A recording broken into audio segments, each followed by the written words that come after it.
Hello everyone, welcome to engineers group. Myself के।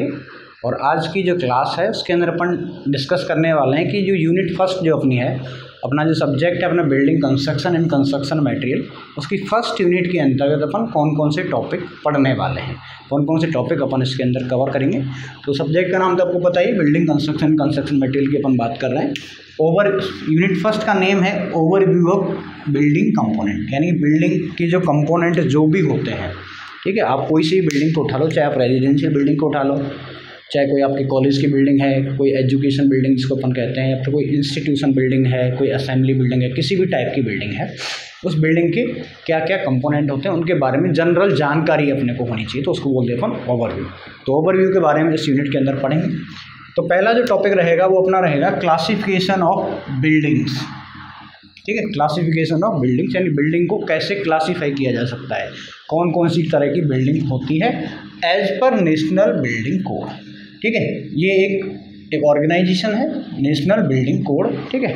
इसके according क्या हुआ है, पूरे गाइडलाइंस दिए हुए रहते हैं बिल्डिंग्स के बारे में कि कौन सी बिल्डिंग को अपन किस कैटेगरी के अंतर्गत रखेंगे। तो इस NBC जो होता है इसको अपन बोलते हैं national building code, NBC short form में बोल देते हैं अपन इसको NBC। तो NBC ने बिल्डिंग को किस तरह से कैटेगराइज किया हुआ है, क्लासीफाई किया रखा है। तो इन्होंने एक ग्रुप बनाया हुआ है A to I, ठीक है। A to I ग्रुप के अंतर्गत बिल्डिंग्स को कन्वर्ट किया। जैसे A ग्रुप की अपन बात कर लेते हैं कई बार, तो A ग्रुप में जैसे अपनी रेजिडेंशियल बिल्डिंग है, क्या है भाई, रेजिडेंशियल बिल्डिंग। रेजिडेंशियल बिल्डिंग मतलब क्या होता है, जिसके अंदर अपन रहते हैं, जिसके अंदर खाने की पीने की व्यवस्था होती है, टॉयलेट होता है, वॉशरूम होता है, उस तरह की बिल्डिंग को उसमें जैसे A ग्रुप बना दिया, ठीक है। उसी तरह से अपन एजुकेशनल बिल्डिंग, यदि B ग्रुप की बात करें तो उसके अंदर एजुकेशनल बिल्डिंग को रख दिया, एजुकेशनल बिल्डिंग्स यानी जहाँ पे एजुकेशन दी जाती है, तो उसको एजुकेशनल बिल्डिंग कह दिया। तो इस तरह से ग्रुप में डिवाइड किया हुआ है ABCDEFGHI तक, ठीक है। जैसे रेजिडेंशियल बिल्डिंग हो गई, एजुकेशनल बिल्डिंग हो गई, इंस्टीट्यूशनल बिल्डिंग हो जाएगी, अपनी असेंबली बिल्डिंग हो जाएगी, है ना, बिजनेस बिल्डिंग हो जाएगी, मर्सेंटाइल बिल्डिंग हो जाएगी, स्टोरेज बिल्डिंग हो जाएगी, हैजार्डस बिल्डिंग्स हो जाएंगी। तो ये ग्रुप कर रखे हैं अपन A to I, तो उनके बारे में पढ़ेंगे। ये किसने दिया हुआ है, NBC ने। तो सबसे पहले तो क्लासिफिकेशन इसके अकॉर्डिंग हो गया। दूसरा अपन पढ़ते हैं, क्लासिफिकेशन ही पढ़ेंगे। दूसरा as per type of construction, यानी कि किस तरह से आपने उसको कंस्ट्रक्ट किया हुआ है, कैसे बनाया गया है इस बिल्डिंग को, ठीक है। उसके अकॉर्डिंग बिल्डिंग के टाइप्स हैं। जैसे कि पहला होता है load bearing structure. Load bearing यानी कि सीधी बॉल है, यानी दीवार है, दीवार के ऊपर से सीधा उसके ऊपर लोड ट्रांसफर कर दिया गया है, तो उसको अपन क्या कह देते हैं भाई, लोड बियरिंग स्ट्रक्चर, जो मेनली रूरल एरियाज़ के अंदर बनाए जाते हैं। सिटी के अंदर भी जैसे बाहर की जो बॉल है कई बार होता है, तो उसके ऊपर सीधा लोड ट्रांसफर हो रहा है, तो अपन क्या कहते हैं, लोड बेयरिंग स्ट्रक्चर। फिर अपन जैसे फ्रेम स्ट्रक्चर की बात करते हैं। फ्रेम के अंदर अपना जो भी RCC के अपन बनाते हैं, जैसे बीम होता है इसके अंदर, ठीक है, उसके अंदर बहुत सारे कॉलम्स होते हैं। तो इसमें क्या होता है भाई, एक स्ट्रक्चर बन जाता है, यानी कि एक फ्रेम बन जाता है कि बीम और कॉलम का एक फ्रेम हो गया, फ्रेम के ऊपर स्लैब का लोड ट्रांसफर हो जाएगा, स्लैब बीम के ऊपर ट्रांसफर करेगी, बीम कॉलम के ऊपर ट्रांसफर कर देगा। तो इस तरह का जो स्ट्रक्चर होता है उसको अपन फ्रेम कह देते हैं। और यदि इन दोनों को कंबाइंड कर दिया जाए, ठीक है, यानी कुछ जो आउटर वॉल हैं उनको लोड बेयरिंग वॉल बना दिया, अंदर की तरफ कॉलम प्रोवाइड कर दिया अपन ने, तो उसको अपन क्या कह देते हैं भाई, कंपोजिट स्ट्रक्चर। तो कंस्ट्रक्शन के according as per type of construction 3 तरह के अपन स्ट्रक्चर की बात करेंगे। एक तो अपना रहेगा लोड बेयरिंग स्ट्रक्चर, दूसरा रहेगा अपना फ्रेम स्ट्रक्चर, एंड तीसरा रहेगा कंपोजिट, यानी दोनों का कॉम्बिनेशन जिसके अंतर्गत होता है।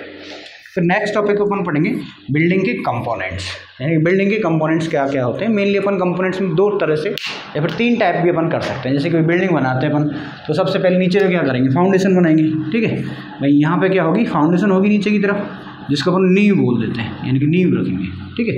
उसके बाद में एक लेवल होता है जिसको अपन कुर्सी बोल देते हैं, या फिर अपन बोलते हैं प्लिंथ।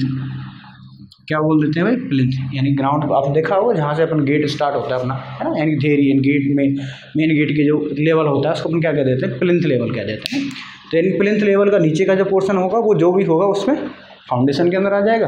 ये बीच में प्लिंथ हो गया, और ऊपर के अपन कह देते हैं सुपर स्ट्रक्चर, जिसके अंदर अपनी दीवारें आएंगी, है ना, सुपर स्ट्रक्चर। तो उसके अंदर क्या आएंगी, जैसे कि दीवारें आएंगी अपनी, गेट विंडो जिनके अंदर लगे रहते हैं, छत आएगी, यानी कि जो भी प्लिंथ लेवल से ऊपर का रहेगा उसको अपन क्या कह देते हैं भाई, सुपर स्ट्रक्चर। नीचे रहेगा उसको सब स्ट्रक्चर, और बीच वाले को प्लिंथ लेवल, और सब स्ट्रक्चर को ही क्या कहते हैं, फाउंडेशन कहा जाता है। अब इन कंपोनेंट के क्या क्या यूज है भाई। फाउंडेशन का काम क्या होता है कि ऊपर के लोड को ज़मीन के ट्रांसफ़र करना। प्लिंथ का क्या काम होता है, प्लिंथ का काम ये होता है नीचे से कोई वाटर है, ठीक है, तो उसको ऊपर की बिल्डिंग के स्ट्रक्चर के अंदर नहीं जाने दे, रोक के रखे, ठीक है, उसको डिवीजन कर दे यहाँ पे, तो ये काम हो जाता है प्लिंथ का। फिर सुपर स्ट्रक्चर का हम जानते हो आप, जिसमें रहते हो, छत है, बॉल है, विंडो है, डोर है, गेट्स, ये सारी चीज़ें वो किसके अंदर आएंगी, सुपर स्ट्रक्चर के अंतर्गत आएंगे। तो यहाँ पे अपन कंपोनेंट के बारे में पढ़ लेंगे, फंक्शन के बारे में पढ़ लेंगे, और फाउंडेशन एंड प्लिंथ और सुपर स्ट्रक्चर के बारे में इस यूनिट के अंतर्गत पढ़ेंगे, ठीक है। तो ये अपना पूरा क्या हो गया, यूनिट फर्स्ट का सिलेबस हो गया। अब इसको अपन आगे की स्टार्ट में करेंगे, आगे की क्लास के लिए नेक्स्ट कैरी करेंगे अपन, ठीक है। Thank you very much.